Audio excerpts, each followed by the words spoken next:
In Florida with the most sunshine, the host to the girls high school basketball Final Four on the same day of the NCAA Final Four. We got four of the best teams in the country. Semifinal number 1, number 3 Montverde against number 2 DME.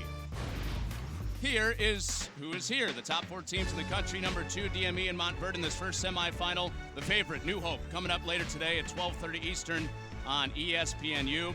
Remember, these teams have been scouting each other for about a month. Didn't have to play a play-in game to get to the semifinal. You've got some of the best players in the country here, too. 9 in the top 100 as far as ESPN's recruiting rankings, including 4 in our first semifinal. We're so glad you're with us from Fort Myers with Brooke Weisbrod, the former Coastal Carolina star, Connor Onion. Start with DME. We've got 5-star players all over this game, all over this tournament. Chloe Pitts in a game that has a lot of size, one of the biggest and most skilled players in the country. Yeah, she's going to be one to watch in this game. She's got so many different weapons in her bag. Models her game after Kevin Durant and Brianna Stewart, so you know what's coming. 18 points, 8 rebounds a game, and somebody who wants to continue to play the game of basketball for a very long time. She was the last one in the gym yesterday. We had to kick her out. Yeah, she's in there hiding out in the huddle right now. We promise you, she's behind her head coach in the huddle for her squad getting ready for this game. We talked size. Janiah Barker, Amaya Evans. This will be a great front court matchup. Yeah, Amaya Evans going to have her hands full, but the senior forward is ready. I think she's got a lot of energy.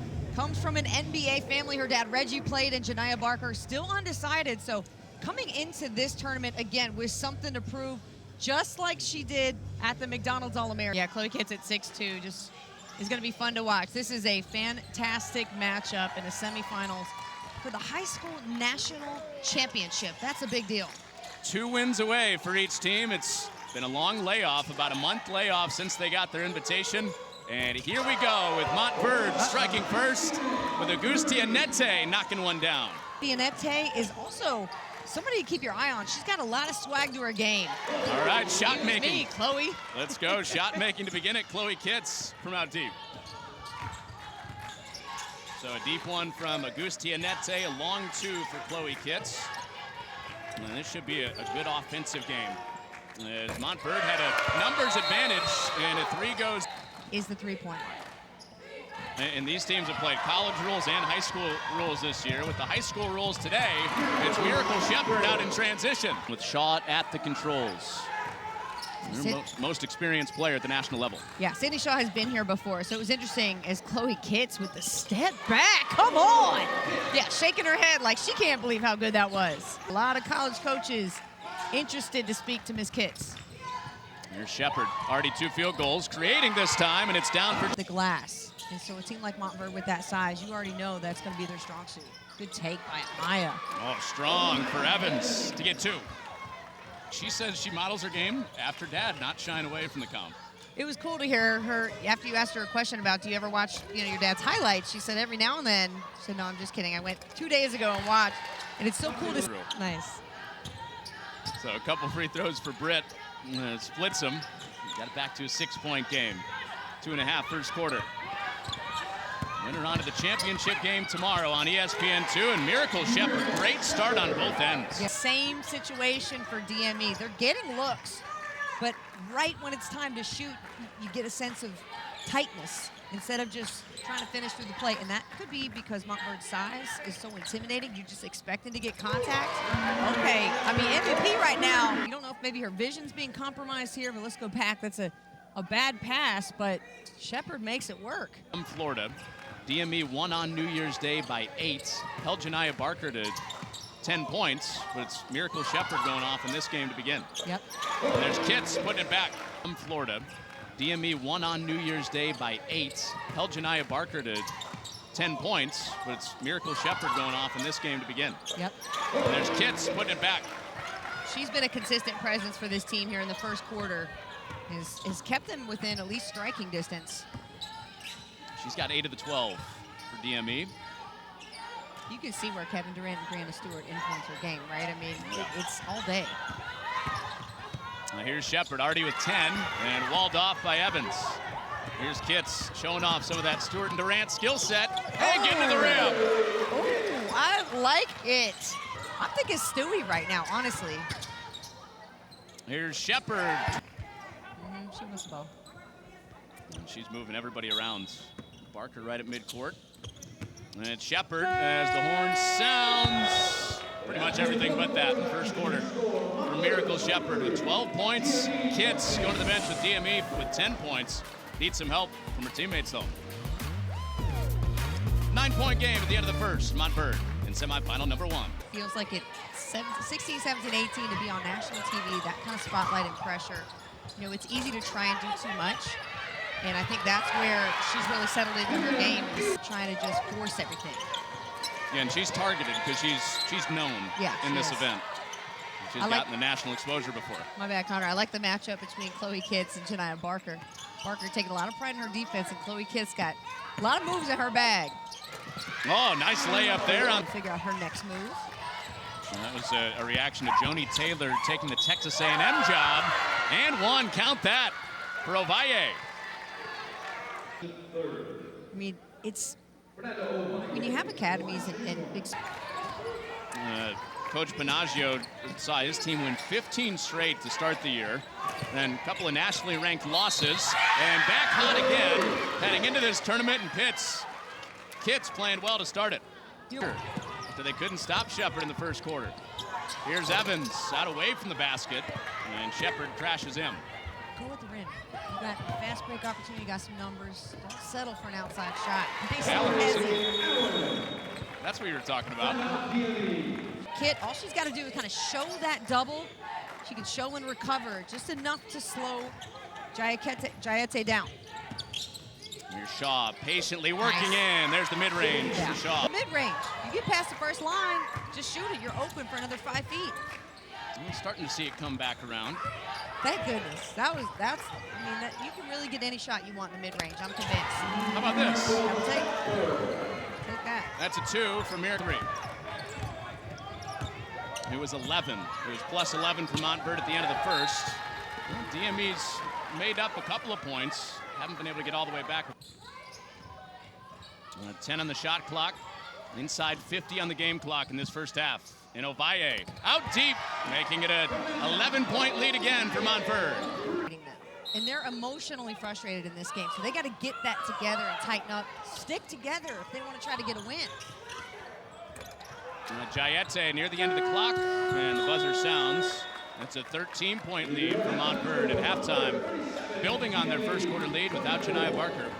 Out with foul trouble with 3 in that first half. It was the others, Fernanda Ovalle.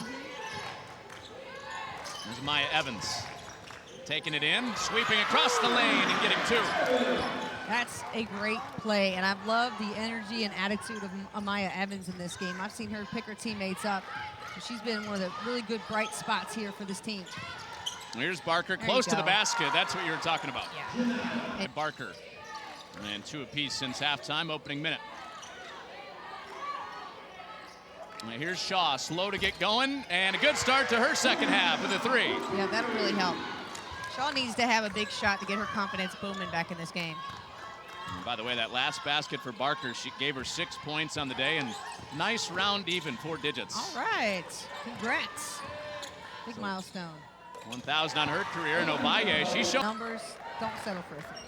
If you've got some space and numbers, go ahead and try to get inside, because Montverde's not going to give you a whole lot of chances, but Sydney's shot. It was on 5-on-5 though. And then DME out with the steal with Walker again. And up to Britt, stepping along the baseline. Kitts with a second chance and scooping it back. Big time. Off to Kitts. Barker trying to take some pretty difficult shots here in the second half. Shaw, quick one goes through. Hey now. Yep, Special Jenny's going to need a DME switches off that screen. Barker gets the mismatch. Are you kidding me? Are you kidding me? Shepard is just a problem on defense, and she got the bucket too. That was insane.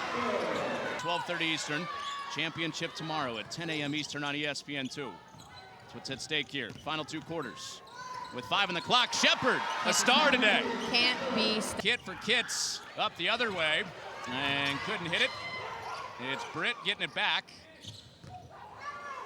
Ooh, the travel whistle almost came out. Almost did. Fake. Survived it. Chipping back away in this game, that's not going to be a foul. That's a good no call by the officials there. Evans and Shaw combining for the rebound. You had 6 eyes on Barker. She took it in, and Kitts attacks it back the other way. of the big four for her right now. Maybe a growing list after these next 2 days. Uh-oh. Here's Barker up ahead in transition and lays it up. Kitts almost got it back. Here's Barker, head down, steaming to the rim again, and she's fouled this time. With Barker. Head coaches, Tara Vanderveer for Stanford, her 14th, and Gino Ariema, his 22nd. Goats, all goats. 14 in a row, by the way, for UConn. Great move. Here's Barker, going to that right off the left. Having a big close to this third quarter, back up 11 for Montverde. Final seconds here. And Britt's got to get it up, didn't see the clock, and DME doesn't get one to the rim. Barker dominant, closing out that quarter. Yeah, Janiah Barker, when she makes the game come to her, this is when she has the best results. Terrific on defense and a problem here in this one. The snowball effect of that Georgia opening. Coach Abe at UCF took the Georgia job as there's Kitts out in the open floor. It was not a good shot. Okay, give me the lob lob. play. They read it, though. That was the Sean Miller play. Yeah. That DME had stolen from the former Arizona, now Xavier head coach. And there's Kitts paying it back after the steal. Montverde has led wire to wire so far. Iwachuku, ooh, tough finish. Very tough. The game evolves different for everybody, I guess. And the athleticism helping her out early. Skill coming for Iwachuku. She's got the defense on Evans, and a whirling Evans scores it again. Great job by Evans. Read the defense. I love the quick turn. And also good recognition by Kitts. And got the block on Barker. DME trying to get it back to 5 or 4, and they do. You've always got your eye on Kitts off the ball, don't you? Well, she's making her presence known, right? Hands are big, calling for the ball. That's half the battle. Sometimes bigs, and understandably, guards are a little selfish when it comes to holding on to the ball. I get that. But bigs, you also got to call for the ball and finish like Ovalle does. Some suspense. Body for an and one. Now you're talking. Approaching the final minute. Championship berth on the line. It's Shaw, tough one. Rebound for Montverde on a forced shot, and Allen away with it. Again, you don't have to shoot a three if you're DME. To me, I don't understand why they're trying to force really long looks when they could get a mid-range, when they could get into the paint. Kind of like a bowl game. Shaw off a head fake, stepping back, and way up high off the window. We're number 1 at one point. They had an edge coming in. And they check one box today. On to the championship tomorrow against the winner of New Hope and IMG coming up. Yeah, it's a hard moment as you watch Chloe Kitts understand that her season is over. Janiah Barker pumping her team up, saying, ladies, we got one more to go. And, yeah, hate to see a season end for anybody. So Barker was saying, slow it down. We still got one more to get. But the number 3 Montverde Eagles are into the championship tomorrow, 10 a.m. Eastern on ESPN2. They await their opponent, New Hope, the top seed out of Maryland, and IMG at the bottom of the hour right here on ESPNU. So